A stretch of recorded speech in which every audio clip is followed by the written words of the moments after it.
मित्रांनो, स्वामींचे असेच पुण्यकारी आणि मंगलकारी संदेश ऐकण्यासाठी आपल्या चॅनलला सबस्क्राईब करा आणि बाजूला असलेली घंटी दाबा आणि व्हिडिओला एक लाईक करून कमेंटमध्ये श्री स्वामी समर्थ आमच्यावर तुमची कृपा अशीच राहू द्या असं नक्कीच टाईप करा। आणि स्वामी भक्तांनो, आज तुमच्यावरचे सर्वात मोठे संकट हे नाहीसे होईल आणि तुम्हाला आणि तुमच्या कुटुंबाला धनदौलत आणि समृद्धी मिळेल। आज मोठे संकट टळेल, त्यामुळे मन लावून नक्कीच ऐका। ओळख तो आवाज, ओळख ती खूण, आपल्या भक्तांसाठी तो फिरतो आहे अजून। त्याला उगम नव्हता, त्याला अंत नाही, तो त्रैलोक्याचा स्वामी नुसताच संत नाही। त्याचे स्मरण कर, देहभान विसरून, तो हळूवार येईल अन जाईल कानात सांगून, भिवू नकोस मी तुझ्या पाठीशी आहे असं स्वामी आपल्याला नक्कीच सांगून जातील। सोनं ठेवायला लॉकर सहज मिळून जातो, पैसा ठेवायला बँक सहज मिळून जाते, पण मनातील गोष्टी सांगायला योग्य माणसं मिळणं खूप महत्त्वाचं असतं आणि त्यासाठी मोठं भाग्यही लागत असतं। एक गोष्ट लक्षात घ्या, कठीण परिस्थिती आल्यावर जगायचं कसं हे शिकवणारा शब्द म्हणजे श्री स्वामी समर्थ आहे। म्हणून मनापासून याचे उच्चार करा आणि याचं मनन करा। श्री स्वामी समर्थ महाराज म्हणतात की आयुष्याच्या वाटेवर खूप काटे होते, पाय देता देता सावरले, कारण पाठीमागे स्वतः ब्रह्मांड नायक स्वामी उभे होते असं तुम्ही मनापासून म्हणलं पाहिजे। जर चुकीच्या पासवर्डने छोटासा मोबाईल उघडत नसेल ना, तर चुकीच्या कर्माने सुखाचा दरवाजा कसा उघडेल। त्यामुळं कर्म करत असताना अगदी चांगली कर्म करा आणि चांगली कर्म केल्यानेच तुमचा सुखाचा दरवाजा नक्कीच उघडेल। माणूस चेहरा तर स्वच्छ ठेवतो, पण ज्यावर लोकांची नजर असते, पण मनाला स्वच्छ ठेवू शकत नाही ज्याच्यावर परमेश्वराची नजर असते। म्हणून ज्यावर परमेश्वराची नजर असते ते स्वच्छ ठेवायला शिका। नक्कीच तुम्हाला माणसंही चांगले भेटतील आणि मनासारखी भेटतील। माणसाचं मन उदास झालं की मग आपल्या हृदयाच्या जवळच्या माणसांची आठवण येऊ लागते आणि त्या माणसाला बोलल्याशिवाय मनातला उदासीनपणा कमी होत नाही। म्हणून जवळची माणसे असणे गरजेचे असते, मग ती नात्यातली असो, मैत्रीतली असो किंवा मग प्रेमातली असो। एवढं लक्षात घ्या, 4 पैसे कमी कमवा, पण माणसं आणि माणुसकी भरपूर कमवा, कारण आयुष्याच्या शेवटी माणूसच माणसाला खांदा लावतो, पैसा नाही। एवढं मात्र तुम्ही लक्षात घेतलं पाहिजे आणि तुमच्या लक्षात आलं पाहिजे। म्हणून कधीही जपायचे असेल तर माणुसकी जपा आणि कधी पैशाच्या मागे जास्त धावू नका। पैसे असून साधं राहिलं तर लोक भिकारडा म्हणतात, पैसा बऱ्यापैकी खर्च केला तर माजुरडा म्हणतात, सगळ्यांशी मन मोकळेपणाने बोललं तर बकबक करतो म्हणतात, कमी बोललो तर स्वतःला शहाणा समजतो म्हणतात, दानधर्म नाही केला तर कंजूस मारवाडी म्हणतात, भरपूर दानधर्म केला तर 2 नंबर पैसे असणार असं म्हणतात, बायकोचं ऐकलं तर बैल म्हणतात, नाही ऐकलं तर काहीतरी भानगड असणार असं म्हणतात, तब्येत चांगली तर फुकटचं खाऊन सुटलाय म्हणतात, तब्येत कमी केली तर काहीतरी आजार झाला असणार म्हणून मरायला लागलाय असं म्हणतात, सगळ्या कार्यक्रमांना हजेरी लावली तर याला काही कामधंदा नाही असं म्हणतात, नाही गेलं तर माणुसकी नाही असं म्हणतात। हे सगळे लोक असतात, लोक नेहमी त्यांचं काम करतच असतात, आपलं आपण काम करायचं। याचाच अर्थ असा की एकावे जणाचे आणि करावे मनाचे। लोक पायी चालू देत नाहीत आणि घोड्यावरही बसू देत नाहीत। शेवटी आपण ठरवायचं जीवन कसं जगायचं, हसत हसत की मग रडत रडत, हे तुमच्यावर पूर्णपणे निर्भर असतं। आता वेदांचा अभ्यास करणं खूप सोपं आहे, परंतु ज्या दिवशी आपण दुसऱ्यांच्या वेदनांचा अभ्यास करू त्या दिवशी ईश्वर भेटला असे आपण समजायला हरकत नाही आणि त्यातच आपल्याला ईश्वर भेटणार आहे हेही तुम्ही मनात निश्चित करून घ्यायला हवे। चांगलेच होणार आहे आणि हे गृहीत धरून चला, बाकीचे परमेश्वर नक्कीच पाहून घेईल।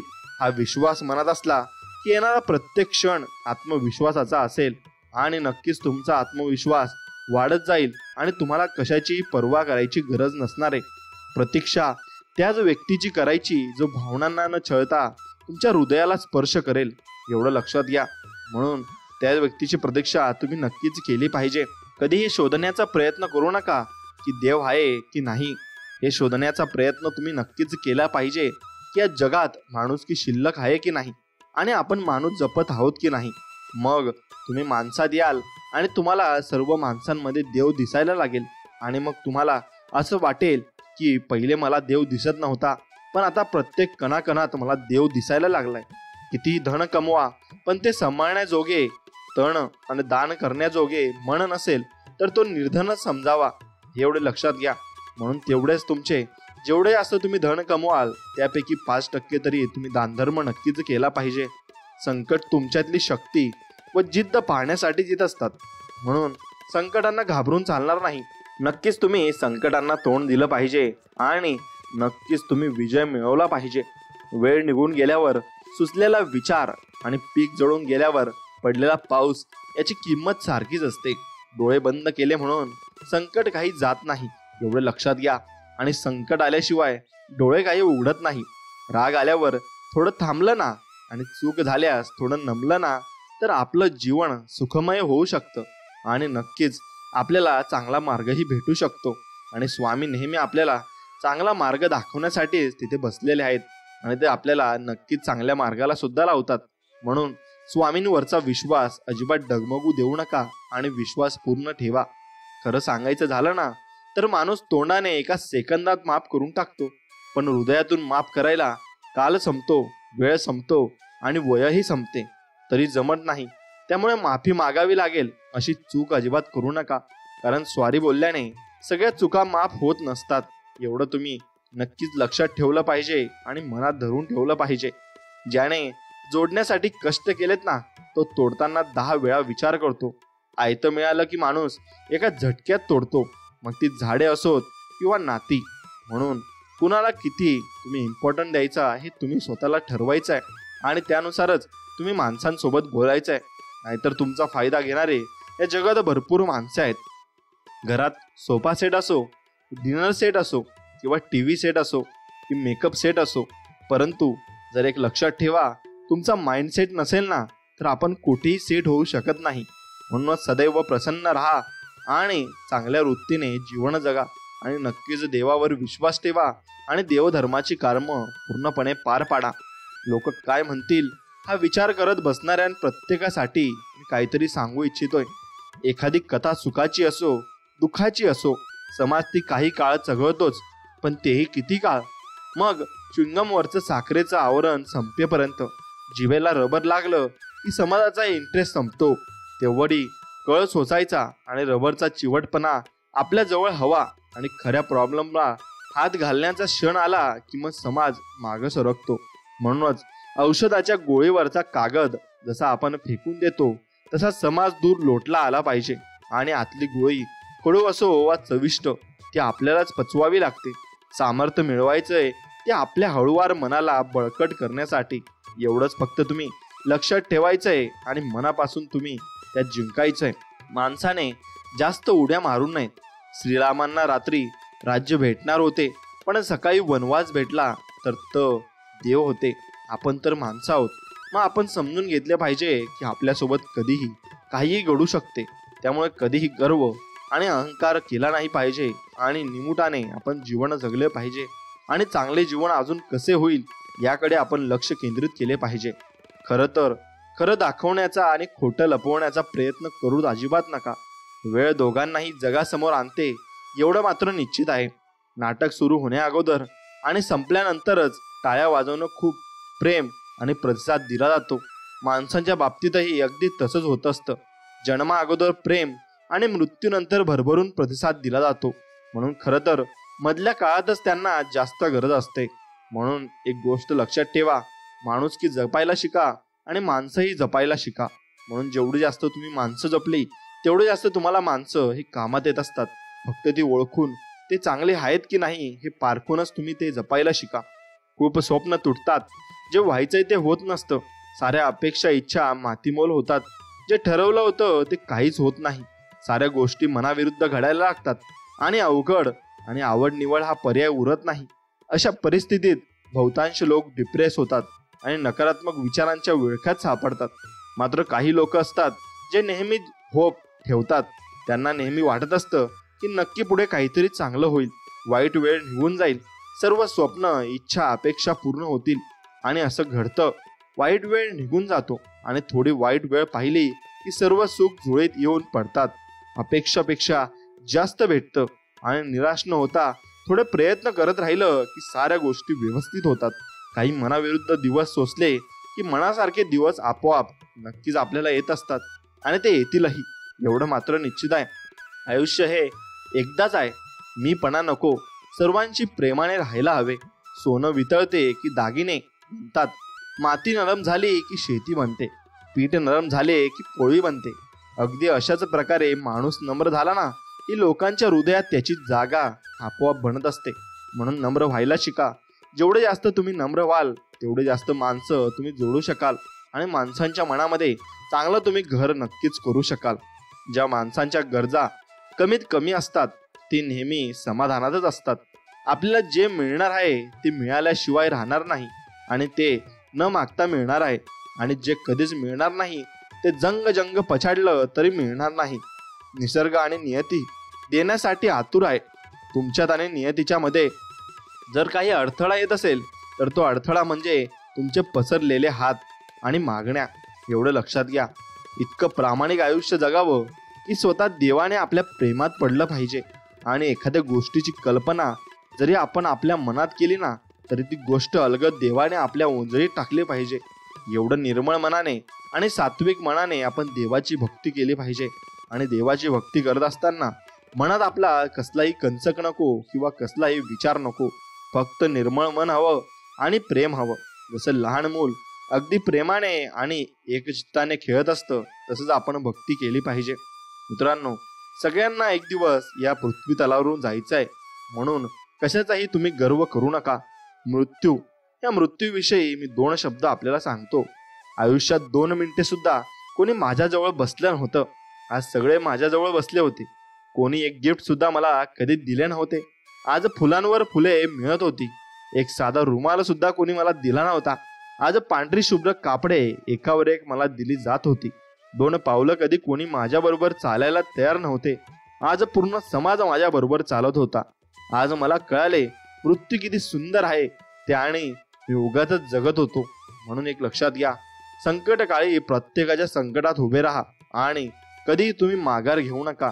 तेच तुमचं जीवन असतं आणि तेच समजायला तुम्हाला नंतर मृत्यूनंतर कळायला लागतं. प्रारब्ध म्हणजे कृतकर्माचे फळ असतात. ते चांगले वा वाईट असू शकते. सुखाचे भोग आले तर माणसाला काही वाटत नाही, पण दुःखाचे प्रसंग आले की मनुष्य म्हणतो मी देवाचे एवढे केले, मी अमक्या सत्पुरुषाचा आहे, मग मला असे दुःख का भोगावे लागते बरं. पण त्याला हे समजत नाही ना की हा सर्व आपल्याच कर्माचा परिणाम आहे. त्याला देव किंवा संत काय करतील बरं. प्रारब्धाचा संबंध देहापर्यंतच असतो, मनाशी नाही. जो संतांची आणि किंवा सद्गुरूंची मनापासून आज्ञा पाळतो त्याचे प्रारब्ध हे प्रारब्ध रूपाने राहत नाही. एवढे मात्र निश्चित आहे. एक विचार तुमच्यासमोर मांडतो ते बघा.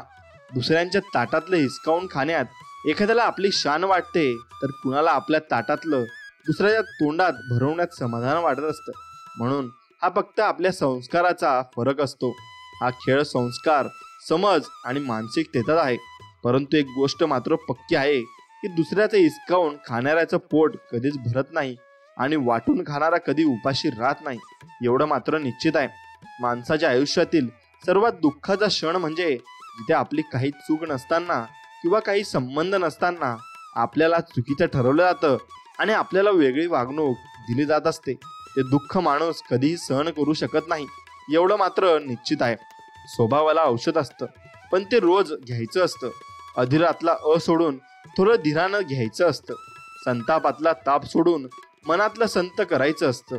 मनातला हट्ट सोडून नातं घट्ट करायचं असतं. माझ्यातला मी सोडून तिच्यातला तिला जपायचं असतं. आपलं बोलणं सोडून कधी समोरच्याचंही ऐकायचं असतं. एकाच दिवशी नाही तरी हळूहळू बदलायचं असतं. थोडं थोडं का होईना रोज प्रेम मात्र द्यायचं असतं. एकाचा राग दुसऱ्यावर न काढता समोरच्याला नक्कीच आपण समजून घ्यायचं असतं आणि तरच नाती टिकत असतात आणि सर्व काही नीट पार पडत असतं. म्हणून समजणे आणि समजवणे फार महत्वाचे आहे. जेव्हा अडचणीत असाल तेव्हा प्रामाणिक राहा. जेव्हा आर्थिक परिस्थिती चांगली असेल तेव्हा साधे राहा. जेव्हा एखादं पद किंवा अधिकार असेल तेव्हा विनयशील राहा. जेव्हा अत्यंत रागात असाल तेव्हा अगदी शांत राहा. यालाच आयुष्याचे सुयोग्य व्यवस्थापन असे म्हणतात. म्हणून तुम्हाला हे चिरकाल टिकणारं असतं. मग कष्टाची भाकर आपल्याला गोड लागली, लुटावे कुणाला कधीच जमलेच नाही.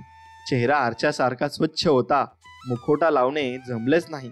जे लाभले ते आनंदाने स्वीकारले, कष्ट नाकारणे कधी जमलेच नाही. जीवन साधे सरळ आहे, बोल थापा मारणे, खोटे बोलणे, फसवणे जमलेच नाही. प्रत्येक वेळी तुमच्यासारख्या प्रेमळ माणसांची मोठ बांधली आणि आजपर्यंत काही कमी पडलेच नाही. एवढे मात्र निश्चित आहे, वेळेचा अर्थ तुम्हाला नक्कीच कळायला हवा.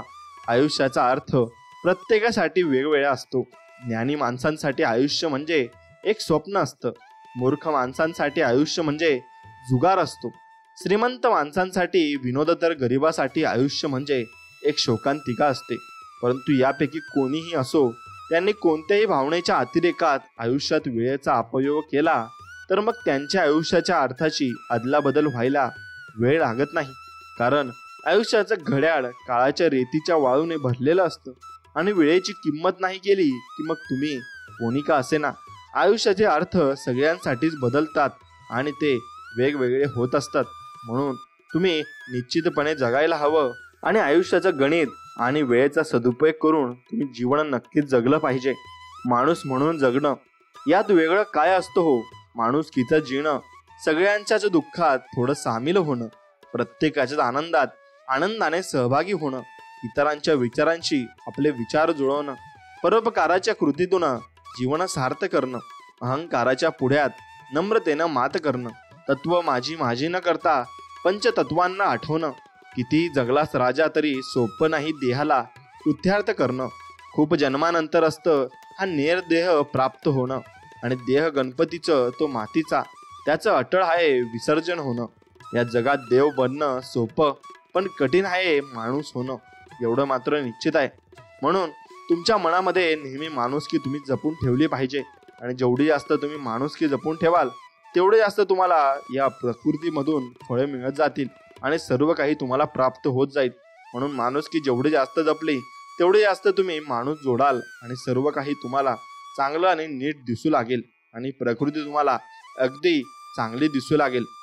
कोणत्याही कृतीमागे कपट नसेल तर तो गुन्हा नाही. तुम्हाला छळणं हा एखाद्याचा हेतू आहे, पण तुमचं काडीचं नुकसान झालं नाही तरी त्याला बर्बाद करा.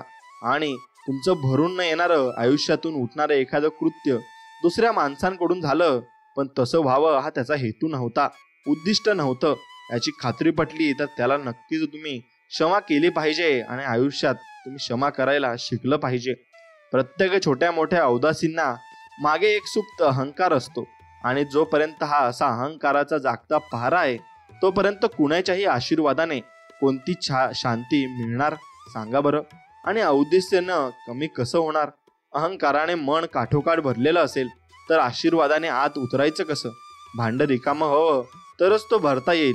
कवी शांताराम आठवल्यांनी एका ओळीत ते सांगितलं आहे, जो असला तो अमृत प्यायला, आणि हे अत्यंत सार्थ आहे. अहंकार संपला रे संपला की स्वास्थ्य आणि आनंदा व्यतिरिक्त उरतं काय? आपल्या शांततेच्या आड आपण स्वतःच येतो आणि हा अडथळा दूर होणं महत्वाचं आहे. कबीर ह्यालाच सहजयोग असे म्हणतात, हे तुम्ही लक्षात घेतलं पाहिजे. आता मी तुम्हाला काही गोष्टी सांगतो, त्या तुम्ही निवांत ऐका. नक्कीच तुम्हाला खरोखरच छान वाटेल आणि नवीन आयुष्यामध्ये डोकावल्यासारखं वाटेल. कुणाच्या सांगण्यावरून आपल्या मनात एखाद्या व्यक्तीबाबत चांगले व वाईट मत बनवण्यापेक्षा आपण स्वतः 4 पावले चालून समोरासमोर त्या व्यक्तीशी संवाद साधून मगच तुम्ही खात्री केली पाहिजे. नाती जपण्यासाठी संवाद आवश्यक आहे. बोलताना शब्दाची उंची वाढवा, आवाजाची उंची नाही. कारण पडणाऱ्या पावसामुळे शेती पिकत असते, विजांच्या कडकडाटामुळे नाही. मग वाहतो तो झरा असतो आणि थांबतं ते डबकं असतं. डबक्यावर डास येतात आणि झऱ्यांवर राजहंस येतात. निवड आपलीच आहे. कुणा वाचून कुणाचे काही चढत नाही. जे जरी खरे असले ना तरी कोण कधी उपयोगी पडेल हे नक्कीच सांगता येत नाही. डोकं शांत असेल तर निर्णय चुकत नाहीत आणि भाषा गोड असेल ना तर माणसं अजिबात तुटत नाहीत. जे तुम्हाला मदत करायला पुढे सरसावतात ते तुमचे काहीही देणे लागतात म्हणून नव्हे, तर ते तुम्हाला आपलं मानतात म्हणून आहे. मोर नाचताना सुद्धा रडतो आणि राजहंस मरताना सुद्धा गात असतो. दुःखाच्या रात्री झोपी कुणालाच लागत नाही आणि सुखाच्या आनंदात कुणीही झोपत नाही. याला जीवन असं म्हणतात. किती दिवसाचे आयुष्य असते, आजचे अस्तित्व उद्या नसते. मग जगावे ते हसून खेळून, कारण या जगात उद्या काय होईल ते कोणालाच माहिती नाही. म्हणून तुम्ही नेहमी आनंदी आणि हसत खेळत राहिले पाहिजे, तरच जीवनाचा अर्थ आणि जगण्याचा अर्थ आपल्याला कळत असतो. स्वतःला शहाणं समजणाऱ्या माणसांची या जगात एवढी गर्दी झाली आहे की तुम्हाला शहाणं म्हणून मिरवायचं असेल तर शहाण्यांनी मान्य केलेलं वेडेपण पांघरावं लागेल. पण तुम्हाला जर विशिष्ट ठरवायचं असेल तर स्वतःचा वेगळा मार्ग शोधावा लागेल आणि तो मार्ग साहजिकच समाजमान्य मार्गापेक्षा वेगळा असायला लागेल. आणि हा मार्ग शोधण्याची वेळ आता नक्कीच तुमच्यावर आली आहे आणि ती वेळ तुम्ही नक्कीच त्याचं सोनं केलं पाहिजे. स्वप्न तशीच असतात, ती तशीच ठेवावीत. स्वप्नांचे रंग मोजता येत नाहीत, स्वप्नांची छायाचित्र म्हणू नयेत. छायाचित्र सप्तरंगात कोणता येतात आणि रंगांनी ओथंबलेली छायाचित्र थोड्याच वेळात जुनी का वाटतात आणि स्वप्न कायम टवटवीत का वाटतात? तर स्वप्नात एक जास्तीचा रंग असतो आणि त्याचं नाव अंतरंग असतं, एवढं मात्र निश्चित आहे. म्हणून तुम्ही कोणताही प्रयत्न करण्याच्या वेळी तुम्ही फक्त तुम्ही स्वतःला पुश केलं पाहिजे आणि पुढे ढकललं पाहिजे. तेव्हा तुम्हाला आपोआप चांगल्या गोष्टी मिळत जातात. जेव्हा आरसा आपल्या चेहऱ्यावरील डाग दाखवतो तेव्हा आपण आरसा नाही फोडत तर तो डाग साफ करतो. तसेच एखाद्याने आपल्यातील दोष दाखवून दिले की आपण त्याची साथ सोडायची नसते, तर ते दोष दूर करण्याचा प्रयत्न करून यशस्वी जीवन जगायचे असते. कारण आपल्यातील दोष तोच दाखवतो जो आपल्याला खूप जवळून ओळखत असतो आणि तोच आपल्याला सर्व काही मार्ग दाखवत असतो. पण ते आपल्याला वाईट वाटत असते. असे कधीही तुम्ही करू नये, एवढं मात्र निश्चित आहे. मनासारखी गोष्ट होण्यात मनाचं समाधान होत नाही. काहीतरी वाईट घडणार असं मनात आलं की बुद्धी काम करायला लागते. आणि निर्बुद्ध माणसाला सुद्धा स्वतःच्या बुद्धीचा गर्व असतो, ज्याच्या कुवतीप्रमाणे तो जो बुद्धी चालवतो आणि दुष्ट म्हणणारा आणखीन दृष्ट होतो.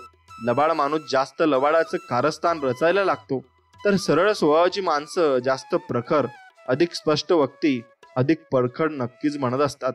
माणसाला जन्माला घालण्यामागे त्याला छळावं अशीच काही नियतीची इच्छा नसते. ती प्रत्येकाला काही ना काही देते, बाकीचं आपण मिळवायचं असतं. दिवसाचे 11 तास हे हात जर राबले तरच 1 तास नियतीकडे काही मागण्यासाठी पसरण्याचा त्यांना हक्क आहे. आपणही नियतीला मदत करायची असते, मग काही कमी पडत नाही. हे हात मदतीसाठी आहेत सगळ्यांच्या, म्हणून प्रत्येकाला तुम्ही नक्कीच या हातांनी मदत केली पाहिजे. माणूस आयुष्यभर वेगवेगळे मुखवटे वापरतो. स्वतःच्या अस्तित्वापेक्षा समाजात त्याची जी प्रतिमा तयार झाली आहे ती प्रतिमा अवंग राहावी यासाठी धडपडतो. स्वतःच्या निर्माण केलेल्या प्रतिमेच्या मोहातून तो ज्या दिवशी सुटेल त्या दिवशी त्याची आणि जीवनाची पहिल्यांदा नक्कीच भेट होईल आणि त्याला सर्व काही कळेल. देण्याची सवय लावून घेतली की येणं आपोआप सुरू होतं. मग तो मान असो, प्रेम असो वा वेळ असो. ज्याच्याशी बोलताना आनंद दुप्पट होतो आणि दुःख अर्धे होते, तीच माणसे आपली असतात आणि बाकी फक्त जग आहे, एवढं लक्षात ठेवा. देवाने आपल्या शरीराची रचनाच अशी केली आहे की आपण स्वतःची पाठही ठोकू शकत नाही आणि स्वतःला लातही मारू शकत नाही. म्हणूनच तर माणसाला हित चिंतकाची आणि निंदकाची नेहमीच आवश्यकता असते. तेव्हाच त्याच्यामध्ये भरपूर काही बदल दिसू लागतात आणि बदल होत असतात. प्रवास आयुष्याचा, आयुष्य म्हणजे असतो एक प्रवास जो सुरू होतो आपल्या जन्मापासून आणि कदाचित मरणानंतरही संपत नाही. अनेक उन्हाळे पावसाळे पाहायला मिळतात या प्रवासात. काही सुखाचे क्षण अनुभवायला मिळतात, तर काही कायमचा धडा शिकून जातात. काही स्वप्ने नकळतपणे पाहिली जातात, तर काही जाणून बुजून पण अनेकदा त्यातली काही स्वप्ने अर्धवटच राहून जातात. अशा या प्रवासाच्या पुस्तकात काही पाने नकळत जोडली जातात, तर मग काही कोरीच राहून जातात आणि मग शेवटी या कोऱ्या कागदांचे तयार होते फक्त वेगळेच पुस्तक, ज्याला आपण नाव देतो आयुष्याचे पुस्तक. मित्रांनो, जीवनाबद्दल मीही विचार करतो तेव्हा माझा संदर्भ मला सापडत नाही. अनेक माणसं अनेक गोष्टी सुख शोधत असतात आणि परंतु मला कशातच अंतिम सुख शांती दिसत नाही. घटनांचे अर्थ लागत नाही आणि या धावपळीचे अर्थ कळत नाही. आपण कोण, आपल्या जगण्याचा हेतू काय, आपली नाती, विचार, महत्वाकांक्षा यांचे ओझे उरावर घेऊन जन्मभर का वणवण करायची हे कळत नाही. अर्थात या प्रश्नांची उत्तरे माहीत नाहीत हे मला माहीत आहे. ही परंपरा आहे, हे असेच चालते, याला काहीच इलाज नाही. सगळ्यांना गौतम बुद्धाप्रमाणे अंतिम ज्ञानप्राप्ती होणार नाही. तरी या प्रश्नाचे डंख कधी कधी मनाला अस्वस्थ करून सोडतात आणि जीवनाची क्षणभंगुरता नश्वरता मनात एका प्रकारची उदास खिन्नता निर्माण करते आणि आपले जीवन हे एक पोकळ शून्य वाटू लागते. तरी मी अनेक गोष्टीत रस घेतो. काव्य, संगीत, साहित्य, खेळ व मित्र या सगळ्यात असून नसल्यासारखा असतो. म्हणून जीवनाची मजा तुम्ही पुरेपूर घेतली पाहिजे आणि पुरेपूर आनंदित तुम्ही नक्कीच राहिलं पाहिजे. आयुष्य जपण्याचे आणि जगण्याचे सोपे गणित आहे. जिथे आपली कदर नाही तिथे तुम्ही कधीच जायचे नसते. जे आपल्याला पचत नाही ते कधीच खायचे नसते. ज्यांना खरं सांगितल्यावर राग येतो त्यांची मनधरणी करत बसायचे नाही. आणि जे एकदा एका नजरेतून उतरले त्याचा त्रास करून घ्यायचा नाही. वेळ पाहून बदलतो त्याला मित्र बनवायचं नाही. आणि कितीही संकटे आली तरी कोणालाही तुम्ही घाबरायचं नाही. एवढं मात्र निश्चित आहे, माणसांची माणसाबद्दल मतं कशी तयार होतात हे पाहणं मोठं मजेचं असतं. स्वतःच्या अनुभवावरून ठाम निष्कर्ष काढण्याची परिपक्वता प्रत्येकाला निरनिराळ्या वयात येत असेल. पण प्रारंभीच्या काळात ही मतं बनवण्याचं काम घरातील मोठी माणसं करत असतात. पाहुण्यांची पाठ वळवल्याबरोबर जे त्यांच्याबद्दल बोललं जातं किंवा ती व्यक्ती मागे जे वातावरण निर्माण करून जाते त्यावरून लहान मुलांची मतं बनतात. एवढं मात्र निश्चित आहे. म्हणून आपल्या वागण्यातील आपण नक्कीच बदल केले पाहिजे आणि त्यातून दुसरे काय शिकतात याच्याकडेही आपण लक्ष दिले पाहिजे. आणि तरच आपल्या जीवनाला अर्थ आहे. आणि तर सगळं जन्म तुमचा व्यर्थ आहे. नाही म्हणण्याचं स्वातंत्र्य प्रत्येक माणसाला असतं. ते आपण उपभोगत नाही. आपल्या आयुष्यात येणाऱ्या किंवा घडणाऱ्या गोष्टींना आपण नाही का म्हणत नाही. न पटणाऱ्या न पेलणाऱ्या गोष्टी आपण का स्वीकारतो. आपण दुसऱ्याला आपल्यावर अतिक्रमण करू देतो. जेव्हा आपल्याला त्याचा वीट येतो तेव्हा उशीर झालेला असतो.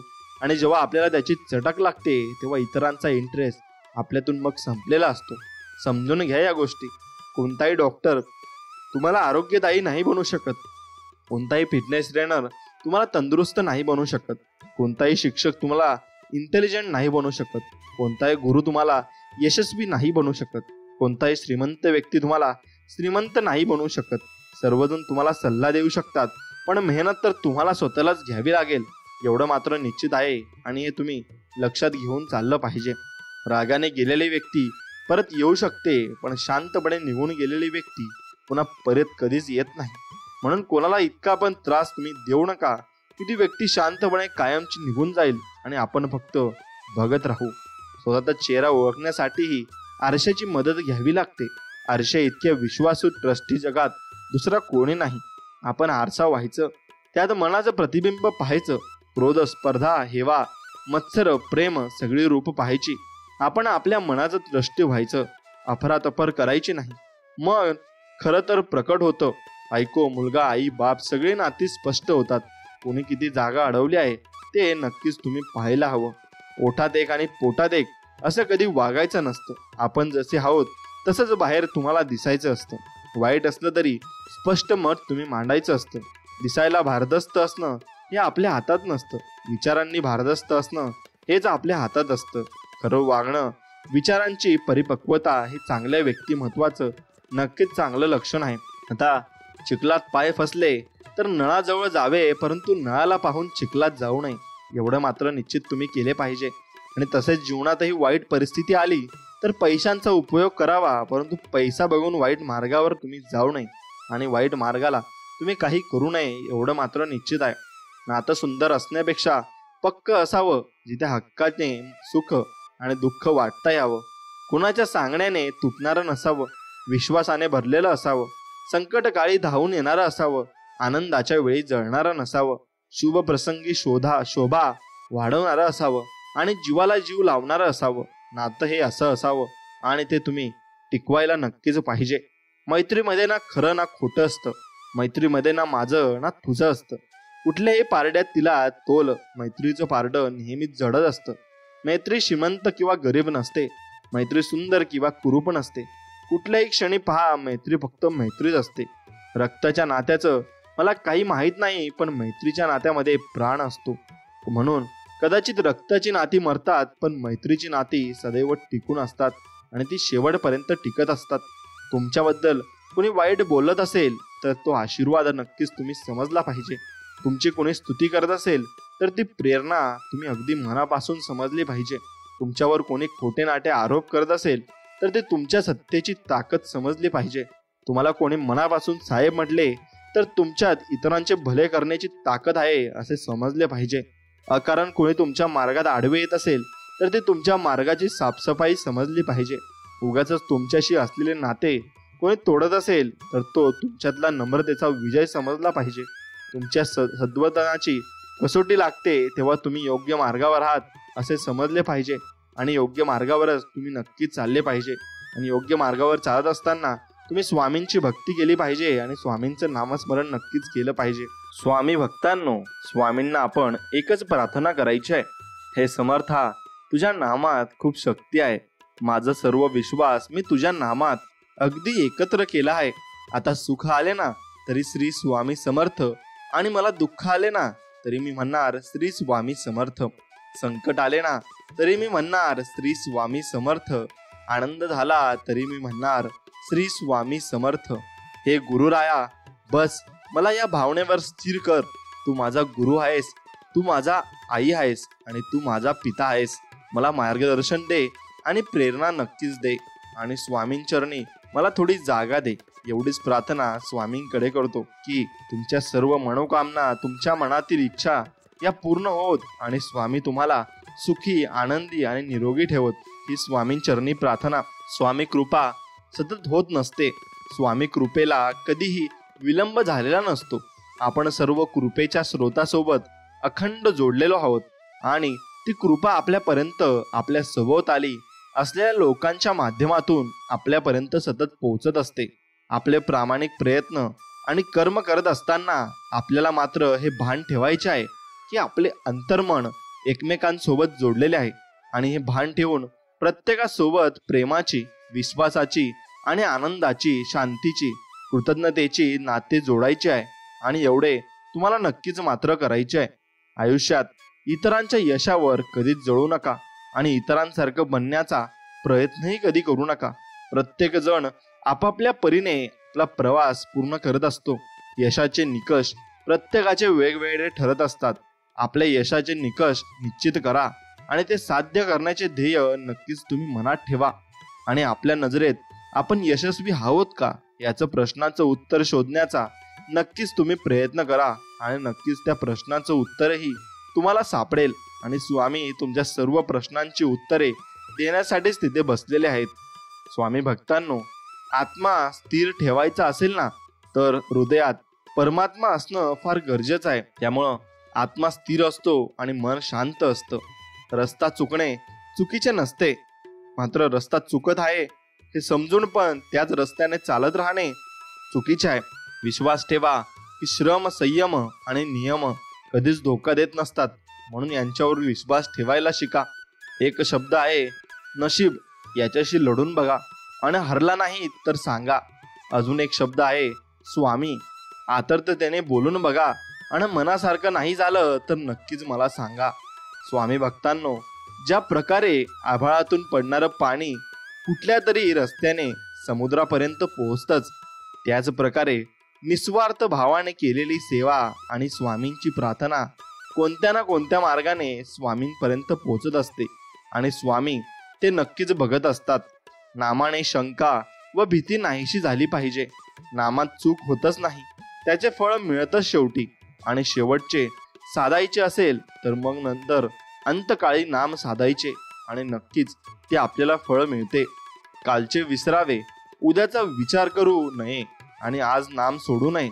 परिस्थिती व भोग चुकत नाहीत, पण समाधान राहायचे असेल तर नामाने ते टिकेल एवढं मात्र निश्चित आहे. जगात सात्विक वृत्तीने वागणारे पुष्कळ असतात, पण मी करतो हा अभिमान त्यांचाही सुटत नाही. मी भगवंताचे कृत्य भगवंताला अर्पण करतो असे म्हणतो, याचा सुद्धा अभिमान आपल्याला होतो. ज्याचे फळ आपल्या हाती नसते ते कर्म मी केले असे म्हणण्यात काय पुरुषार्थ आहे बरं, मला सांगा तुम्ही. म्हणून तुम्ही कधीही म्हणू नका की मी केले, मी करतो आणि मी करणार आहे. असं कधीही करू नका.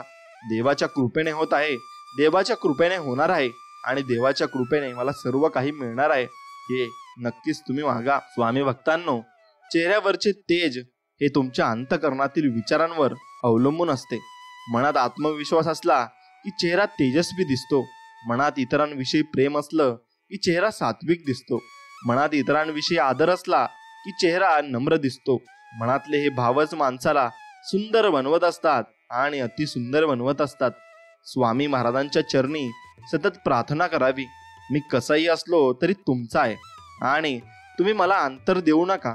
मी पदोपदी तुम्हाला विसरतो, पण मला सांभाळून घ्या. अशी स्वामी महाराजांच्या चरणी नक्कीच तुम्ही प्रार्थना केली पाहिजे आणि स्वामी महाराजांकडे मागितले पाहिजे. ते तुम्हाला स्वामी महाराज नक्कीच देतील.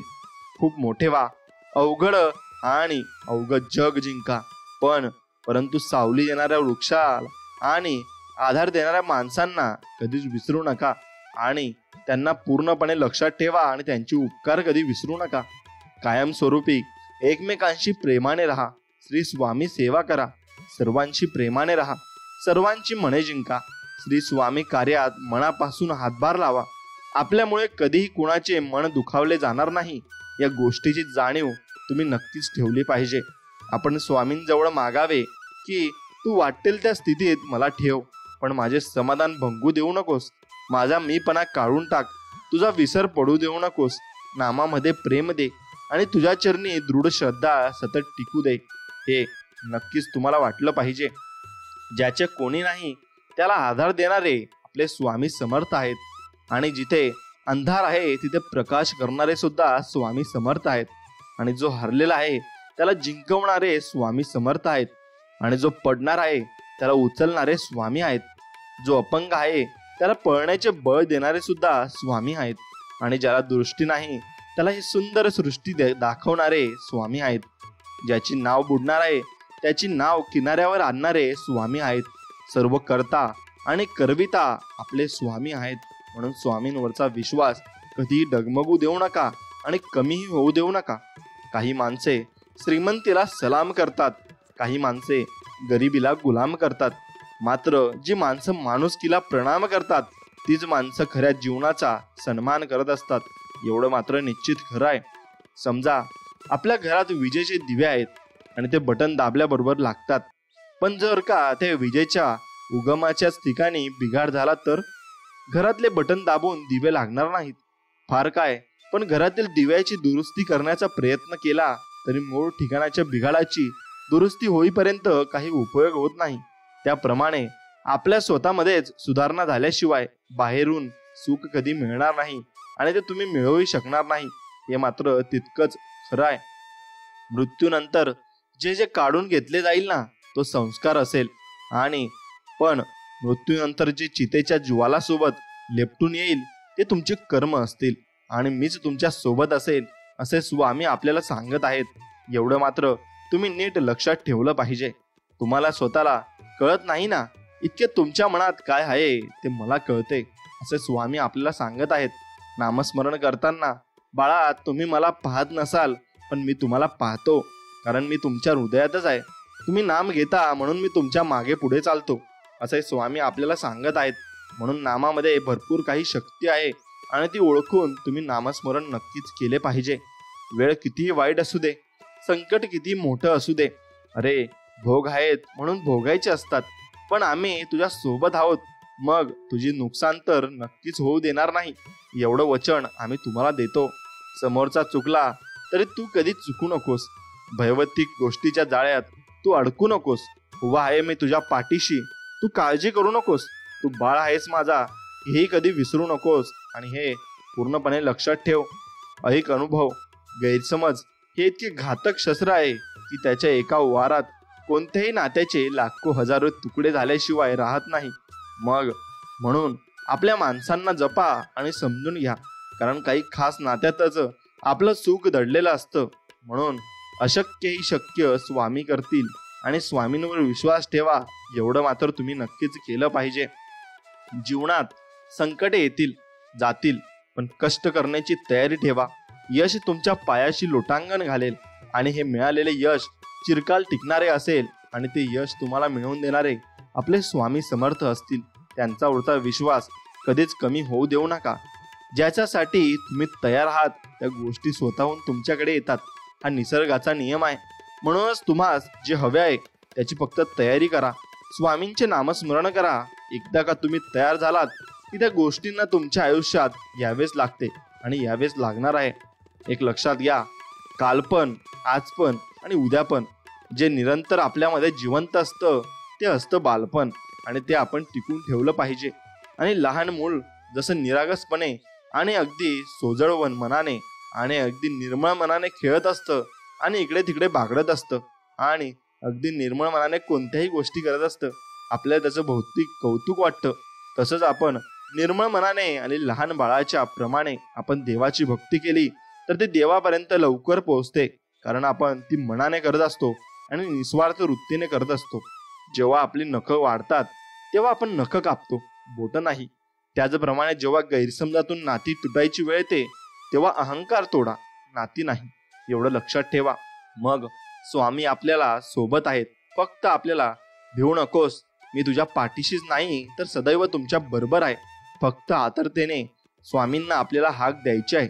सेवा करायची असेल तर घड्याळ पाहू नका, प्रसाद घ्यायचा असेल तर चव पाहू नका, आणि स्वामींचे नामस्मरण करायचे असेल तर जागा पाहू नका, आणि कुठेही फक्त एकच मंत्र म्हणा, आणि तो म्हणजे श्री स्वामी समर्थ, जय जय स्वामी समर्थ. आयुष्याचे 5 नियम तुम्ही अगदी मनापासून लक्षात ठेवायला हवे. एक म्हणजे स्वतःची दुसऱ्याशी तुलना करू नका. जास्त विचार करणं बंद करा. भूतकाळातल्या नको त्या गोष्टींचा विचार करणं टाळा. दुसरे तुमच्याबद्दल काय बोलतात याचा विचार करू नका. सतत आनंदी राहा आणि मजेत राहा. हे 5 नियम लक्षात ठेवा आणि याप्रमाणे जगा, आणि अगदी मन मोकळेपणाने आपलं जीवन तुम्ही व्यतीत केलं पाहिजे आणि कोणाचंही टेन्शन नाही घेतलं पाहिजे. एवढं लक्षात घ्या, जे होणार आहे ते कोणी चुकवू शकणार नाही. स्वामी सर्व काही नीट करतील याच्यावर फक्त विश्वास ठेवा. मृत्यू म्हणजे दुःख नसून तो जन्माहून श्रेष्ठ आहे. ज्या परमेश्वराने इतका सुंदर जन्म दिला तो या जन्माचा शेवट वाईट गोष्टीत कधीच करणार नाही. एवढा विश्वास तुम्ही स्वामी समर्थांवर ठेवला पाहिजे. ध्यानी मणी स्वप्नी जये जो सदैव स्वामीशी, स्वामी समर्थ उभे राहती नित्य त्याच्या पाठीशी. आणि म्हणूनच तुमच्या ध्यानीमणी जर स्वामींचं नाव असलं तर नक्की शेवटपर्यंत स्वामी तुमच्यापर्यंत आणि तुमच्या सोबत उभे असतील, एवढे मात्र निश्चित आहे. तुझ्या वाटेत आडवे खूप येतील आणि पायात पाय घालून पडतील.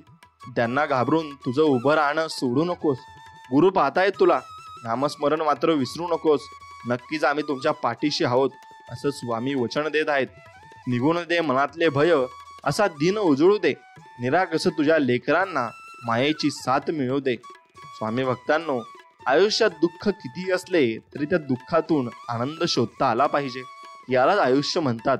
नाहीतर मग तुम्ही पूर्णपणे दुःखी होऊन जाता, मग त्या गोष्टीला काही अर्थ उरत नसतो. स्वामींवर पूर्णपणे श्रद्धा ठेवा, म्हणजे ते तुम्हाला सर्व अडचणींतून मुक्त नक्कीच करतील. आणि विश्वासाने सर्व काही त्यांच्यावर सोपवा, म्हणजे ते तुमचे सर्व काही पाहतील. आणि हे ब्रीद वाक्य, सिद्ध वाक्य नेहमी स्मरणात असू द्या. भिवू नकोस, मी तुझ्या पाठीशी आहे. आणि वाक्य वाचल्यावरच एवढी हिंमत येते की विचारू नका. करता आणि करविता तुझी एक स्वामीनाथा, श्री स्वामी समर्थ, जय जय स्वामी समर्थ. असे आपण गुणगान आपल्या मनामध्ये गुंगत राहिले पाहिजे आणि सतत म्हणत राहिले पाहिजे. आपलं सुख कशात आहे हे शोधा आणि ते वाढवा, कारण समर्थ सांगून गेलेत, जगी सर्व सुखी असा कोण आहे, विचारी मना तूच शोधूनही पाहे. म्हणून कोण सुखी आहे हे तुम्हाला ओळखायचं असेल तर ते माणूस देवाचा जप करत आहे का, मग तू कोणताही देव असो, फक्त आपण जप आणि नामस्मरण केले पाहिजे. ते स्वामींपर्यंत पोहोचतेच. ज्यांनी तुम्हाला विनाकारण त्रास दिला आहे ना, तेच तुमचा आता ध्यास घेतील. आणि जे तुम्हाला कडवे बोलले होते ना आणि वाकडे बोलले होते ना, तेच तुमच्या आता गोडवे नक्कीच गातील, कारण स्वामी तुमच्या पाठीशी आहेत. जे निंदा करत होते ना, तेच तुमची आता स्तुती करतील. स्वामींचे बोट सोडू नका, सोन्याचे दिवस नक्कीच तुम्हाला येतील. अशक्य ही शक्य करतील स्वामी. म्हणून स्वामींचे बोट धरून ठेवा आणि स्वामींसोबत चला. स्वामी लहान बाळाप्रमाणे तुम्हाला सांभाळतील, एवढं मात्र निश्चित आहे. आणि हे लक्षात राहू द्या, दुसऱ्यांचं सुख हसून बघितलं की आपलं दुःख देव हळूहळू कमी करायला सुरुवात करतो, एवढं मात्र निश्चित आहे. दुसऱ्याचं मन दुखावून मिळवलेलं सुख कधीच आयुष्य सुंदर बनवू शकत नाही, हे निश्चित आहे. कुणाच्या वाईट विचारानं तुमचं काहीच वाईट होणार नाही, कारण तुमचा कर्ता आणि करविता तुमच्या पाठीशी उभा आहे आणि तो तुमचं सर्व काही बघत आहे. आता एक गोष्ट लक्षात घ्या, ढिगभर पैसा आला म्हणजे माणूस रॉयल होतो असे काही नसते. रॉयल होण्यासाठी माणूसच दुष्काळ अन्नाचा पडला तर माणूस मरतो, आणि मग दुष्काळ हा संस्काराचा पडला तर माणुसकीच मरते. एवढं लक्षात घ्या. म्हणून माणूस व्हायला शिका आणि माणुसकी जपायला नक्की शिका. ब्रह्मांड नायक स्वामी आपल्या पाठीशी आहेत ही अनुभूती तुम्हाला नक्कीच येईल. चांगले मित्र हे नेहमी गुरु समान असतात. मग ते वयाने लहान असोत वा मोठे, ते नेहमीच तुमच्या पाठीशी उभे असतात आणि ते तुम्हाला सांगत असतात की बाबा, नक्कीच आपण चांगल्या मार्गाने चाललं पाहिजे आणि चांगल्या मार्गाने आपण वाटचाल केली पाहिजे. आयुष्य हे एकेरी मार्गासारखं आहे. मागे वळून पाहू शकतो पण मागे जाता येत नाही. म्हणून आयुष्यातला प्रत्येक क्षण तुम्ही आनंदाने आणि वर्तमानात जगले पाहिजे. एवढे निश्चितच ध्यानात ठेवा. रानात तण आणि मनात जर तुमच्या ताण कधीच ठेवू नये. आणि रानातले तण पिकाचा नाश करून टाकते आणि मनातला ताण जो असतो ना, तो जगण्याचा सर्वनाश करून टाकतो. एवढं मात्र निश्चित आहे. आणि टेन्शन कधीच तुम्ही घ्यायचं नाही आणि कोणाला द्यायचंही नाही. आयुष्य बिंदास जगायचे. कोणाचे वाईट करायचे नाही, कुणाचे वाईट चिंतायचे नाही, कुणाच्या मागे वाईट बोलायचे नाही. फक्त स्वतःशी प्रामाणिक राहून जगायचं असतं. काही कमी पडत नाही आणि फरक तर अजिबात पडत नाही. कोणासाठी वाईट वाटून घ्यायचं नाही. लोकांची विविध रूपे असतात. सकाळची गोड बोलतात आणि रात्री कुणी काही डोक्यात भरवले की तोंड पाडून बसतात किंवा कुठल्या तरी लहान कारणासाठी नाराज होऊन ते बसतात. आणि ज्याच्याशी तुमचा काही संबंध पण नसतो. आजकाल लोक देवावर पण नाराज होतात. तर तुम्ही कोण हे तुम्ही विचार नक्कीच केला पाहिजे. रोज स्वतःला सांगा, आजचा दिवस सुंदर आहे. मी रोज जे काही करतो किंवा मला वाटते त्यापेक्षा मी बरेच जास्त काही करू शकतो. नुसती काळजी आणि दुःख करून काहीच होणार नाही. मी स्वतःला झोकून प्रयत्न केले तर मी नक्कीच समाधानी होऊन जाईल. रोजचे असे क्षण असतात जे आनंदाने भरलेले असतात. आज मी स्वतः आनंदी राहील आणि इतरांनाही आनंद देईल. जीवन सुंदर आहे आणि मी ते अजून सुंदर करणार आणि येणारे दिवस आनंदाने नक्कीच जगणार आहे. प्रत्येक माणसाची जीवनातल्या संघर्षाची एक कथा असते आणि ती त्याला तळमळीने कुणाला तरी सांगायची असते. कधी ती शारीरिक कष्टाची तर कधी मानसिक धैर्याची असते. कधी आलेल्या पैशांच्या अडचणींची तर कधी विनाकारण आपल्या पाठीशी लागलेल्या संकटांची असते. हे सगळं ऐकायला आणि सहानुभूती दाखवायला कुणी मिळणं हे नशीबच असतं. नाहीतर ही सगळी कथा आणि त्यामागची व्यथा ऐकायला त्याला देव हा एकच पर्याय दिसतो. म्हणून तो मंदिरात जातो. कोण मंदिरात जातो ते कधी सही सलामत सगळ्या संकटातून बाहेर पाडल्याबद्दल देवाचे आभार मानायला. कुणाला त्याने केलेल्या कष्टांबद्दल बोलायला सांगितलं तर समोरच्याला कंटाळा येईल एवढं बोलेल, पण ते कंटाळवाणं असलं तरी खरं असतं. प्रत्येकाच्या कथा आणि व्यथा असतात आणि त्या देव ऐकून घेत असतो. मग तुम्ही देवाला ते सांगत चला. देव सर्वांचं भलं नक्कीच करत असतो. एक वेळ तुम्ही चेहऱ्याने सुंदर नसाल पण तुमचं मनाचं सौंदर्य प्रत्येकाला आकर्षित नक्कीच करत असतं.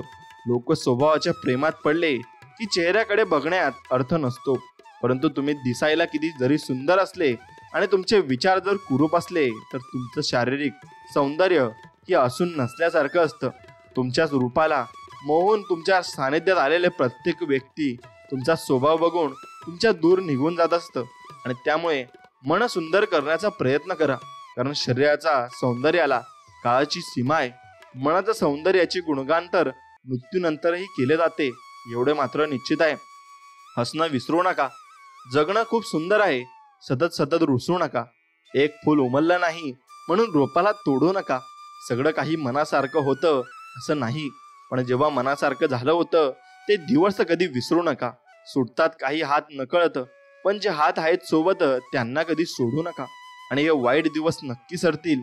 तुम्ही मात्र हसणं विसरू नका आणि कायम हसत राहा. एवढं मात्र निश्चित आहे. 7. आता काही व्यक्तींना तुमच्याकडून काहीच हवं नसतं, ना पैसा ना कसली मदत. फक्त जीवनातील कठीण काळात तुमची साथ हवी असते. तुमचे प्रेमाचे 2 शब्द आणि आपुलकी एखाद्याला खूप मोठं समाधान मिळवून देते. आणि या जगात आपण कोणीतरी आहे ही आपुलकी भावना निर्माण होते. म्हणून वेळोवेळी एकमेकांना साथ द्या, तरच जगणं सुंदर होईल आणि अगदी स्वच्छ मनाने तुम्ही जगू शकाल. आयुष्यात झटपट काहीतरी मिळावं आणि पटकन मोठं व्हावं असं प्रत्येकाला वाटत असतं. असं वाटणंही साहजिकच आहे म्हणा, पण आपलं वास्तवही विसरायला नको. झटपट काहीतरी मिळणं हे फक्त चित्रपटात होत असतं, वास्तविक आयुष्यात नाही. मुळात मोठं होण्यासाठी काही काळ स्वतःला जमिनीखाली गाळून द्यावं लागतं. नंतर जे काही मिळेल त्याचं समाधान हवं. आणि शेवटी तुम्ही जगलात ते वास्तव न मिळाल्याचं दुःख करत बसले तर जग सहानुभूती देऊ करेल आणि साथ नाही. म्हणून वास्तवात जगणं कधीही चांगलं आहे एवढं लक्षात ठेवा आणि मनात ठेवा. म्हणून तुम्ही कधी संकटकाळी तुम्हाला असं वाटेल की स्वामी समर्थ आपल्या सोबत आहेत की नाही, तर तुम्ही एक काम करा, फक्त तारक मंत्राचा जप करा. आणि तारक मंत्राचा जप अगदी चांगल्या प्रकारे करा. श्री स्वामी समर्थ तारक मंत्र याचे भरपूर काही अर्थ फायदे आहेत आणि ते जप करण्याची पद्धत आहे. हा श्री स्वामी समर्थांचा एक अत्यंत प्रभावी मंत्र आहे आणि या मंत्राचा अर्थ तारणारा असा आहे, म्हणून त्याला तारक मंत्र असं म्हटलं आहे. आणि हा मंत्र आपल्याला कोणत्याही संकटामधून वाचवू शकतो, म्हणून त्याला स्वामी समर्थ तारक मंत्र म्हणतात. तारक म्हणजे तारून नेणारा, तारक मंत्र म्हणजे एका अर्थाने संकटातून वाचवणारा मंत्र. आणि हा मंत्र म्हणल्याने मनातील सर्व चिंता आणि वेदना दूर होतात आणि जीवनात सुख समृद्धी आणि आनंद नक्कीच येत असतो. तारक मंत्राच्या सामर्थ्याचा अनुभव घेतलेल्या भक्तांनी त्यांचे वर्णन चमत्कारिक उपचार म्हणून केले आहे आणि जे जीवनाला वळण देण्यास सक्षम आहे, तसेच आत्मविश्वास निर्माण करून आपल्या जीवनात सकारात्मकता घेऊन येते. आणि थोडक्यात तारक मंत्र हा एखाद्याचे जीवन बदलण्याचे संतुलन निर्माण करण्यासाठी आणि परिपूर्ण आणि आनंदी अस्तित्वाकडे नेणारा एक प्रभावी मंत्र आहे. आणि म्हणून तो तुम्ही त्याचा जप नक्कीच केला पाहिजे. आणि स्वामी समर्थांचा तारक मंत्र आपल्याला भरपूर काही शिकवून जातो. आणि तारक मंत्राचा अर्थ आता मी तुम्हाला सांगणार आहे, तो तुम्ही नक्कीच ध्यान देऊन ऐका. श्री स्वामी समर्थ आता निशंक होई रे म्हणा, निर्भय होई रे म्हणा या शब्दांनी भक्तांना निर्भय होण्याचा आशीर्वाद दिला आहे. म्हणून हे शब्द तुम्ही नक्कीच मनात ठेवले पाहिजे. आणि श्री स्वामी समर्थ या शब्दांनी श्री स्वामी समर्थांना नमस्कार केला जातो. नंतर प्रचंड स्वामी बळपाठीशी नित्य आहे रे म्हणा या शब्दांनी भक्तांना विश्वास दिला जातो की श्री स्वामी समर्थांची शक्ती नेहमी त्यांच्या पाठीशी असते. अतर्क्य अवधूत हे स्मर्थगामी या शब्दांनी स्वामी समर्थांच्या अवर्णनीय शक्ती आणि त्यांच्या स्मरणात असणाऱ्या भक्तांवर होणाऱ्या कृपेचा उल्लेख केला जातो. अशक्य ही शक्य करतील स्वामी या शब्दांनी भक्तांना विश्वास दिला जातो की श्री स्वामी समर्थ सर्व अशक्य गोष्टी शक्य करू शकतात. जिथे स्वामी चरण तिथे न्यून काय या शब्दांनी श्री स्वामी समर्थांच्या चरणात असणाऱ्या शक्तीचा उल्लेख केला आहे. आणि स्वयं भक्त प्रारब्ध घडवी ही माय. आता या शब्दांमध्ये श्री स्वामी समर्थांच्या कृपेने भक्तांच्या प्रारब्धाचे आणि कष्टाचे पालन होत असल्याचा उल्लेख नक्कीच केला आहे.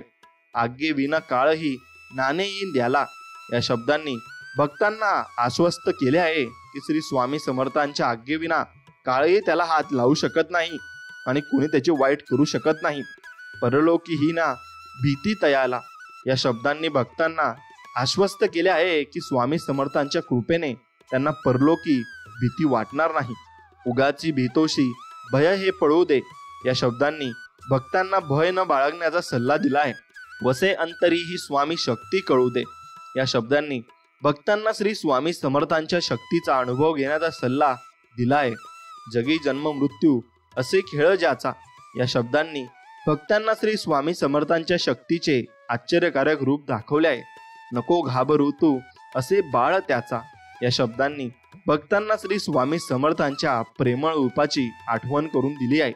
आणि खरा होई जागा श्रद्धेसहित या शब्दांनी भक्तांना श्रद्धेची खरे राहण्याचा सल्ला दिलाय आणि एकनिष्ठ राहण्याचा सल्ला दिलाय.